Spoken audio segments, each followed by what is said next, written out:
Assalamualaikum warahmatullahi wabarakatuh. Saya Muhammad Gilang dari kelas MDC NIM 20030590 akan menjelaskan tentang ilmu dakwah. Yang pertama, pengertian dakwah. Menurut bahasa, dakwah berasal dari bahasa Arab da'a yad'u. Dakwatan berarti ajakan, panggilan, seruan, permohonan, dan pembelaan. Kata dakwah di dalam Al-Quran diungkap sebanyak 198 kali yang tersebar di dalam 55 surat dan 176 ayat. Yang kedua, secara istilah, menurut Sayyid Qutb, dakwah adalah mengajak orang lain untuk meyakini dan mengamalkan akidah dan syariah Islam yang telah ditetapkan Allah. Yang kedua, menurut Ibnu Taimiyah, dakwah adalah proses usaha untuk mengajak orang melaksanakan rukun iman, rukun Islam, dan ihsan.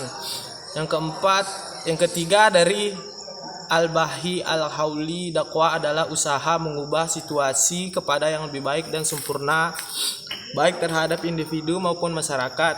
Yang terakhir dari Rauf Salabi, dakwah adalah gerakan untuk merealisasikan undang-undang Ihya an-Nizam Allah yang diturunkan kepada Nabi Muhammad SAW.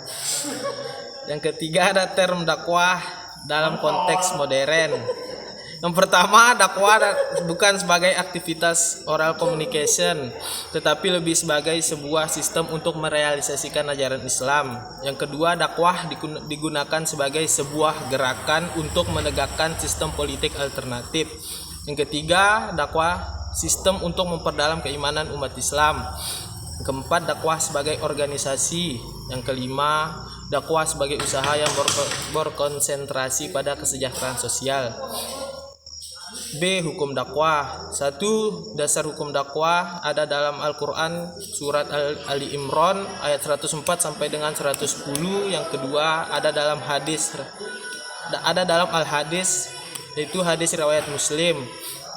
Adapun pendapat ulama tentang hukum dakwah, yang pertama, ulama sepakat bahwa dakwah merupakan kewajiban umat Islam. Yang kedua, ulama berbeda pendapat tentang hukum menyampaikan dakwah. Hukum berdakwah merupakan kewajiban individual.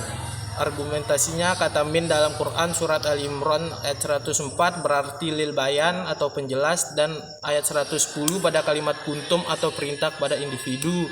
Hukum berdakwah merupakan kewajiban kolektif. Fardu kifayah. Quran surat Imran ayat 104 berarti litabid atau sebagian. Adapun tujuan dakwah secara umum ada 3, yaitu tujuan praktis, tujuan realistis, dan idealistis. Tujuan praktisnya yaitu untuk membawa dan menyelamatkan umat manusia dari kesesatan menuju kebaikan, dari kemaksiatan menuju kebenaran, dan dari kekafiran menuju keimanan.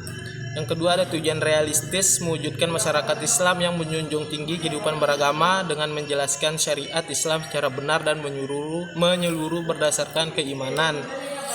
Adapun tujuan idealistis, mewujudkan masyarakat muslim yang ideal dalam suatu tatanan kehidupan berbangsa, bernegara secara adil, makmur, damai, dan sejahtera, serta diridhoi Allah. Yang terakhir yang kesekian yaitu urgensi dakwah. Yang pertama, untuk memelihara dan mengembalikan martabat manusia sebagai makhluk Allah paling sempurna dan Khalifah Allah di muka bumi. Yang kedua, untuk membina akhlak dan memupuk semangat kemanusiaan.